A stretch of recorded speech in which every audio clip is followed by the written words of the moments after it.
It's assistance.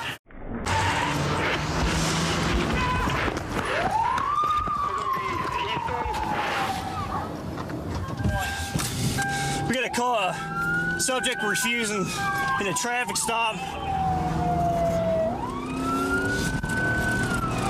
Apparently fighting with officers during a traffic stop.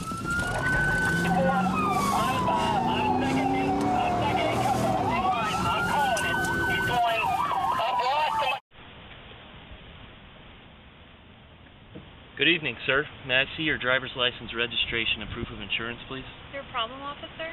May I please see your driver's license, registration, and proof of insurance? Yeah, hang on.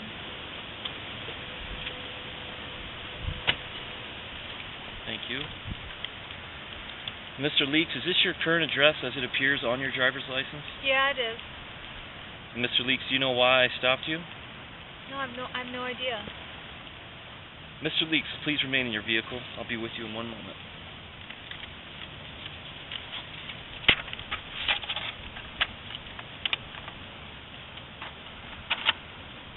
Mr. Leaks, can I ask you where you were about 30 minutes ago prior to my stopping you? Nowhere really. I was just running errands. And did your errands take you to the area of 132nd and Center? Not that I recall.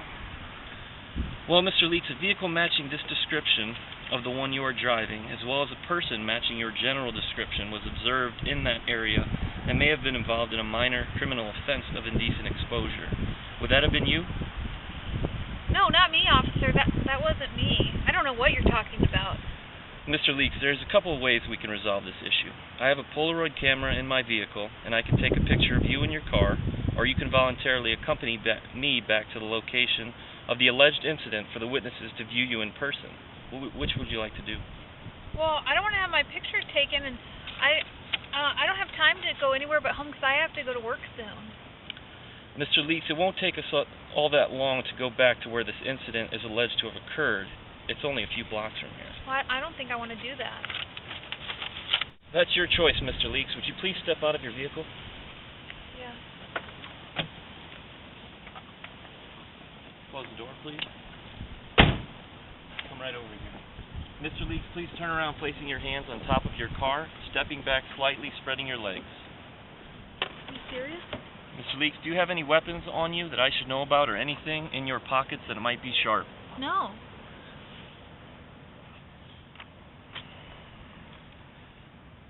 Mr. Leaks, please place your hands behind your back. You are under arrest for suspicion of indecent exposure. What?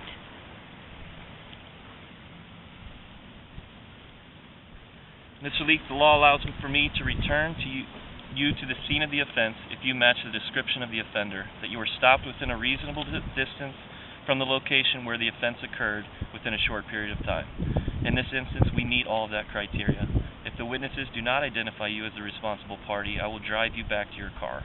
Should you be identified based on your criminal history of numerous occasions of you failing to appear in court, policy requires that I transport you to the Central Police Headquarters for booking. What's going to happen to my car? Now, what if I don't come back? Your vehicle is parked legally, and I can just leave it here, or I can have it towed and impounded, which will cost you several $100s to have it released from the police impound lot. But I can't afford to do that. What am I supposed to do? Entirely up to you, Mr. Leaks. What's your choice? Well, I guess I'll just leave it here then. Okay.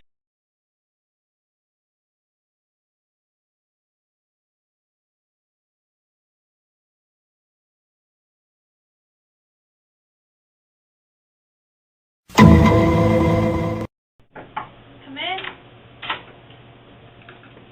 Good morning, Hi. Mr. Leaks. My name is Dr. Gonzalez. I'm going to be your therapist today. So I know a little bit about your history, but I want to talk to you more. Is it okay? You can call me Alexis. Is it okay if I call you Elma by your first name? Yeah, it's fine. Okay. So have you always lived in Detroit with your parents? Yeah, I'm born and raised there. My parents are from there, but they're really selfish. Like they basically disowned me so long ago. Are you married, Elma? Yeah, but barely. She's a freaking wench, you know. Yeah, marriage can be a toll on all of us. Are you currently employed? No, I haven't been employed for like 2 years now. But it's not like I'm not trying. I'm out there. I'm hustling. I'm trying trying to get a job. You know, constantly trying. You did mention that you were married. How is that relationship going? Not great. I mean, she's always on my case. It's like nagging me about this or that or some, you know, it's like nothing I can do is right. I mean, I get it. She wants me to have a job, but I'm trying, you know? Nobody sees it my way. So I know you grew up as a dancer a couple years ago.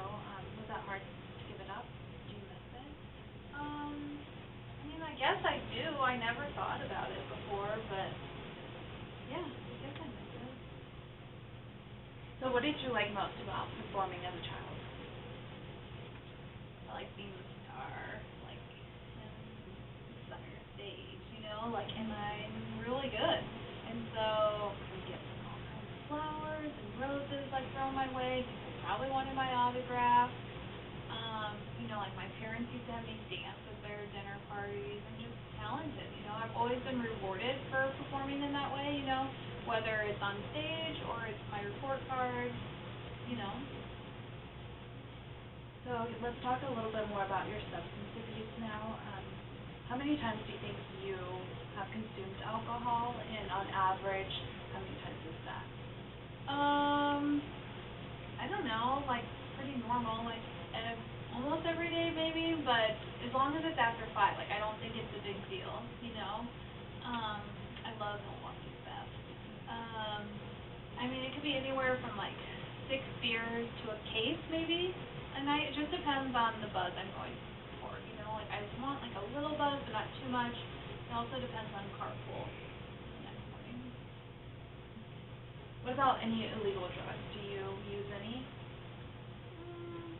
Like pot, twice a week, you know, no big deal. So Elmo, will you ever, do you ever remember being touched inappropriately? I guess there was. Yeah, there was this one time with my cousin when I was younger. I remember he pulled his pants down, and showed, you know, exposed himself to me, and he wanted me to touch it, like massage him, you know, but, I mean, I feel like that's every little boy that's happened to, you know, and hey, I got one too, you know, been there, done that, seen that, no biggie, you know. Do you find yourself observing people when they're not aware? Yeah. Yeah. I have a neighbor who lives next door, you know, and her name's Daisy. And so yeah, like sometimes she undresses or whatever, and I watch with my telescope, but you know, it's not a big deal because she didn't want me to watch. She closed her drapes, you know. She's practically inviting me to watch, right? You know, nothing wrong with that.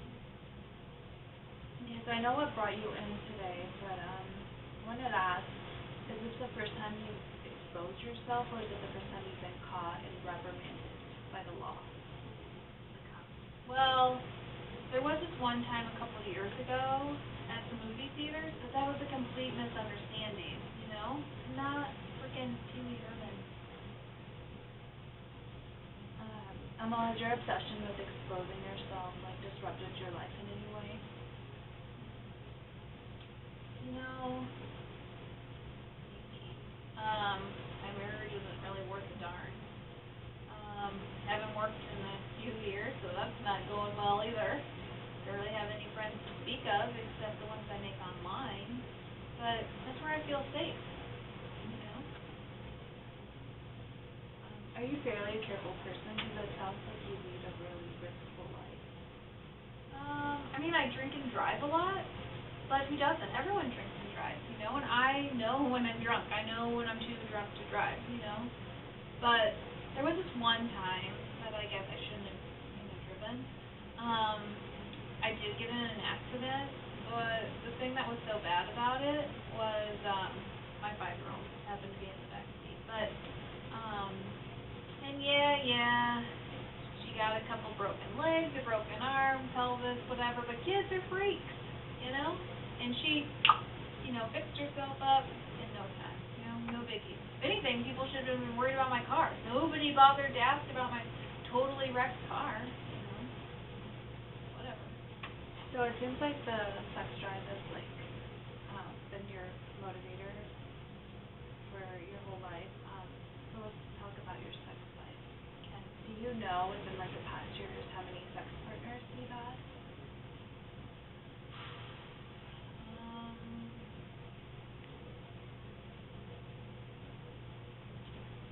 Like maybe like 46? What about masturbation? Like on average, how many times a day? Well, it was a lot more when I was like going through puberty and stuff, but probably like 6 times a day now.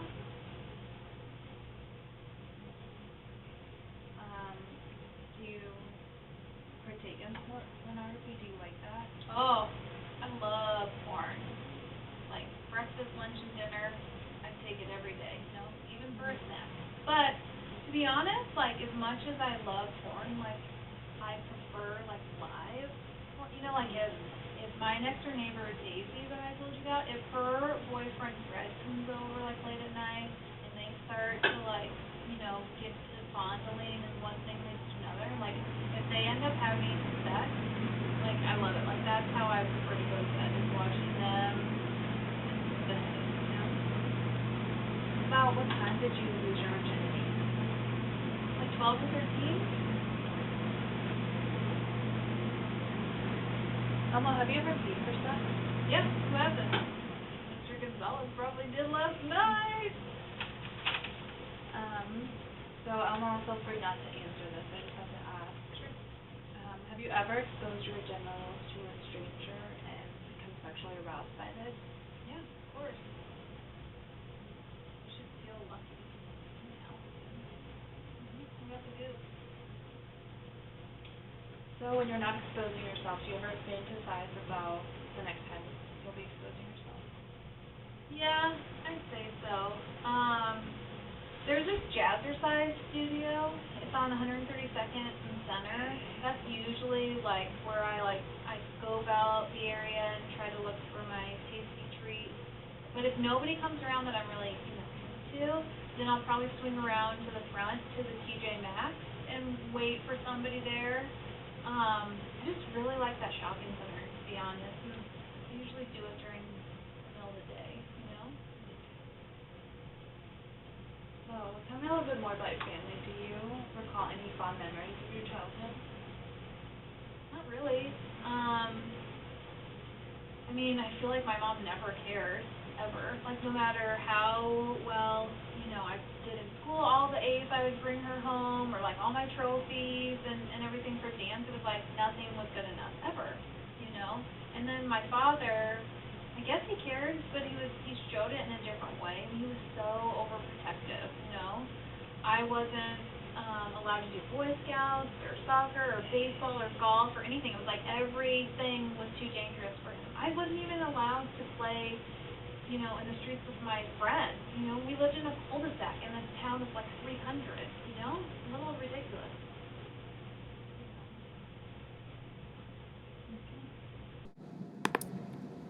During Mr. Leake's follow-up appointments, we tried to focus on the relationships with his father and work through those problems. The hope was to teach Elmo about his detachment history and how that lent him to understanding his own social behavior and personality issues. We also strive to help Elmo achieve better impulse control and work through his passive-aggressive behavior.